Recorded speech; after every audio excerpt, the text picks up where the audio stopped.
Et on commence avec ce concert de Noël pour l'Orchestre national de Lille hier soir.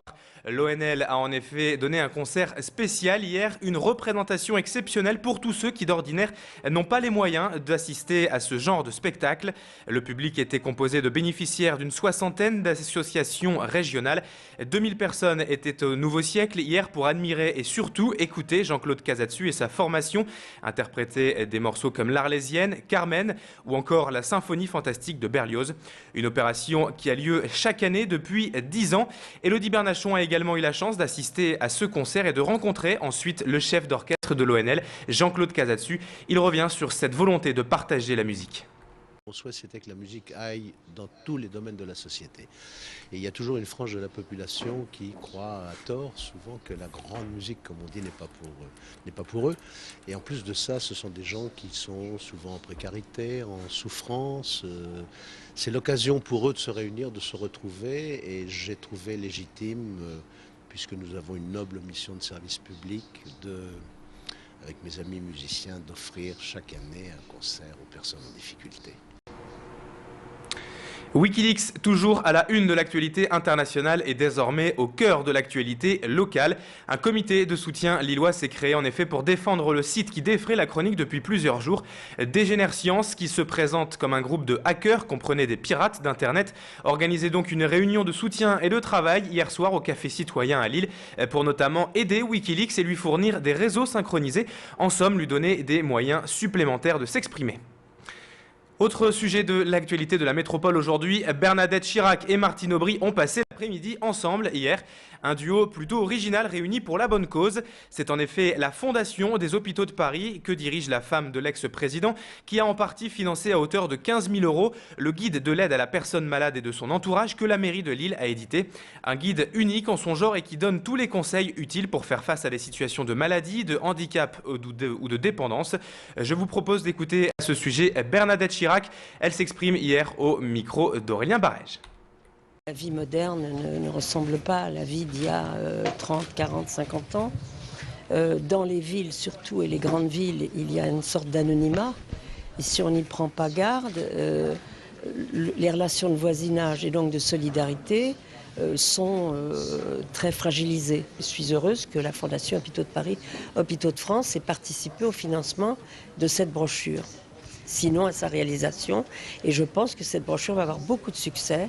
Elle est très bien faite, elle sera très utile et je pense que d'autres villes vont suivre cet exemple. Fait divers à présent, hier matin, un forcené menacé de se jeter du 4e étage d'un bâtiment dans le quartier de la Bourgogne à Tourcoing. L'individu était visiblement alcoolisé, sous l'emprise de stupéfiants. Il aurait menacé un ambulancier avec un couteau avant de se retrancher chez lui. L'homme voulait apparemment mettre fin à ses jours et menaçait donc de se jeter dans le vide.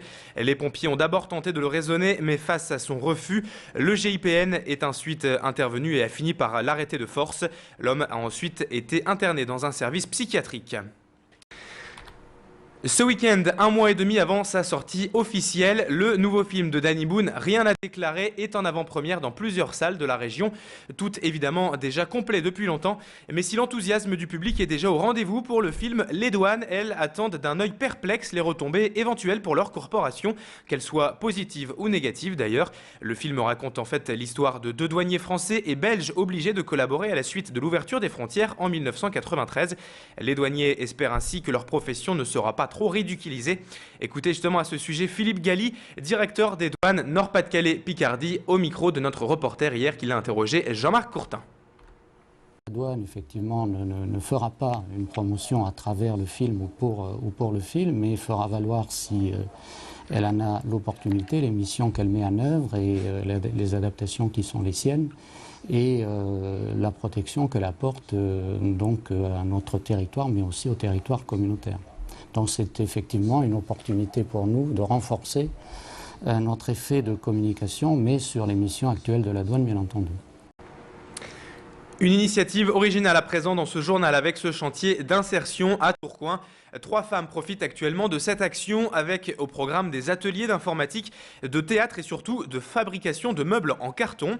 Les meubles fabriqués solides malgré le matériau utilisé sont ensuite revendus à des associations, des entreprises voire même des particuliers.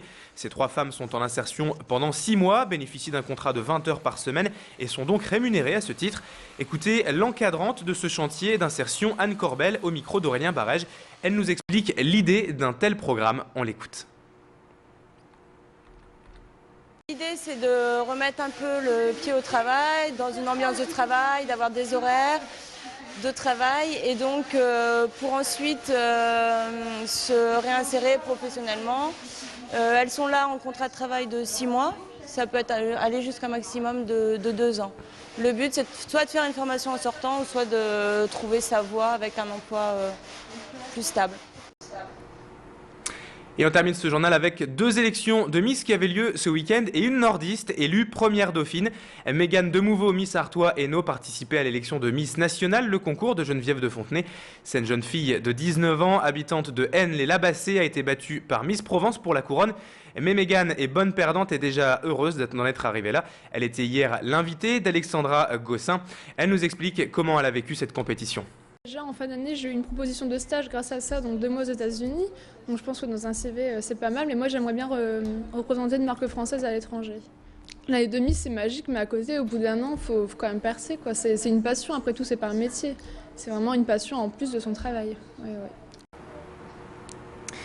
C'est la fin de cette édition, merci à vous de l'avoir suivi. Restez avec nous dans un instant, on se retrouve pour faire un point complet sur la météo et sur l'infotrafic. Vous allez voir, il y a de quoi dire. A tout de suite.